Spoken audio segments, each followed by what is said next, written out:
Welcome to Engineering Career Services third video on interview tips.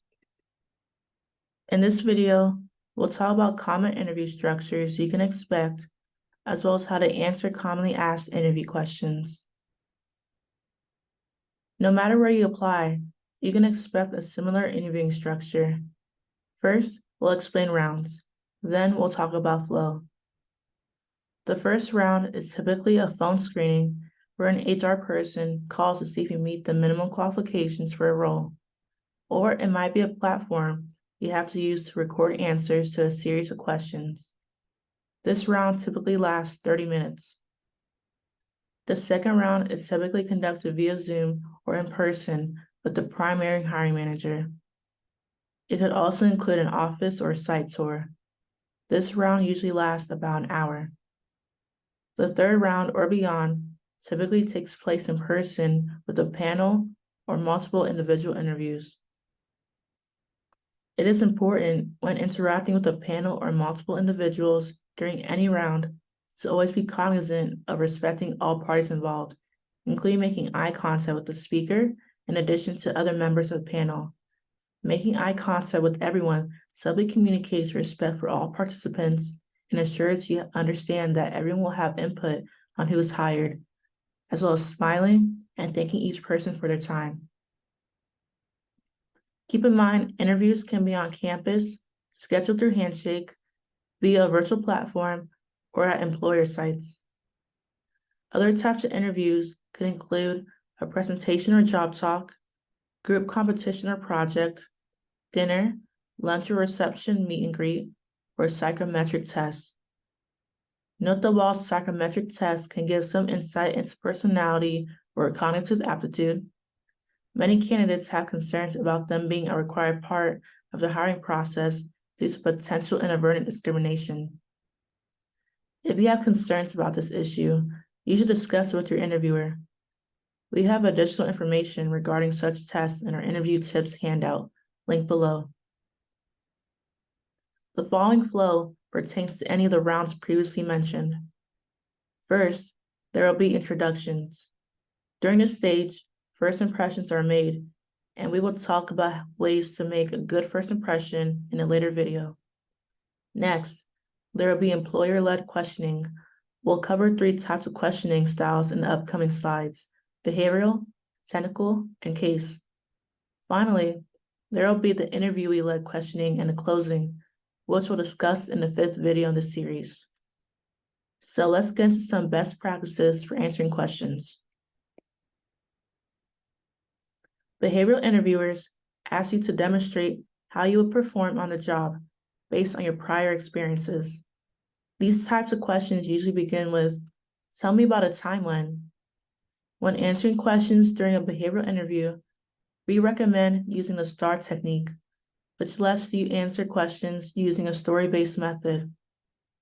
Here, the S refers to situation, a time, place, or setting you're in. The T refers to a task or challenge that you faced. The A stands for the action you took to resolve that task. And the R stands for results you obtained as a result of that action.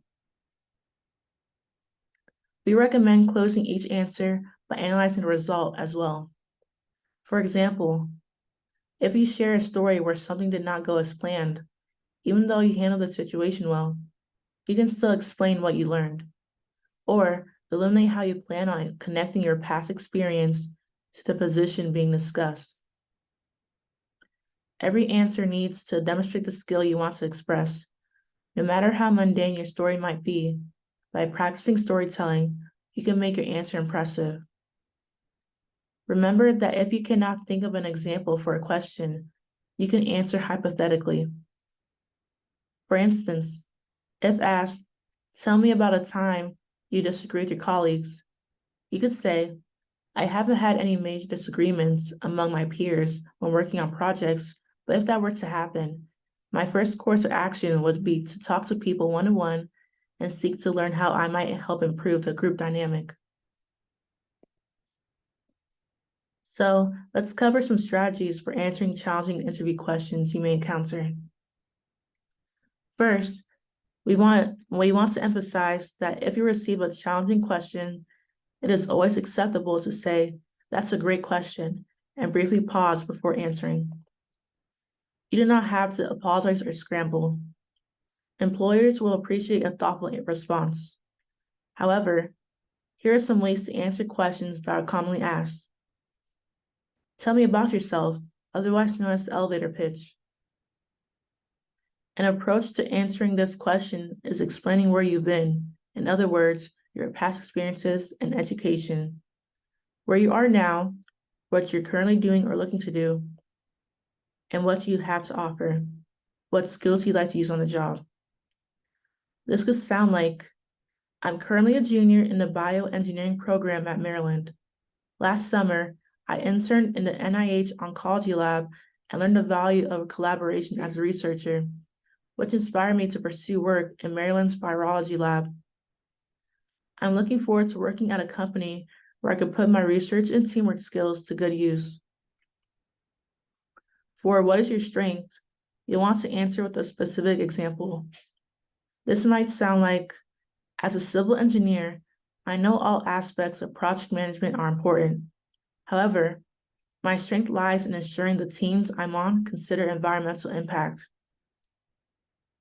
In my last internship, I helped my team save money on a key development project, all while reducing their carbon footprint. For what is your weakness, focus on something that isn't a strength in disguise and that is easily corrected. For example, I noticed in the job description that work with autonomous vehicles is preferred. I don't have direct experience with that, but I've already identified a group on campus that I could get involved with to learn more about it. If asked, why should I hire you? Ask yourself, what is your unique value proposition? You should mention something that's at the intersection of your experience, skills, education, as well as your job description and the competition. How do you stand out from them? You could say something like, not only do I feel that my education and experiences qualify me for this position, but I also know that since this company is looking to expand in Latin America, my fluency in Spanish could be an asset to the team that I would love to see how all my skills grow and help the company grow. A way to stand out for this question is to bring a work sample or portfolio with you. Let your work speak for itself as evidence of why they should hire you. And for the last question, what do you expect to be paid? Try to delay answering this until you have an offer. You can say something like, I'm looking forward to learning more about this role. I'm sure we can agree on a fair salary once we've determined I'm a good fit for the job. Throughout your interview, please note that employers are prohibited from asking certain questions by law. Questions about health/disabilities, ethnicity or nationality, criminal records, debt, smoking, drinking, drug use, religion, pregnancy, family planning, marital status, gender, and salary history are illegal. Know your rights during an interview and check out questions employers can or can't ask in the links below. In addition to behavioral interviews, you may encounter technical and case interviews. Employers use these types of interviews to gauge your problem-solving skills, your ability to think under pressure, and your technical knowledge in your chosen field. Technical interviews will focus on your knowledge of a particular subject, and case interviews will be used by consulting firms to test your ability to see problems from all angles. For both types of interviews, identify the problem or problems, build a problem-driven structure, lead the analysis, and provide recommendations. The point of these kinds of interviews is to show your thinking. If you need to, ask clarifying questions, think out loud, and show how to go about solving a problem.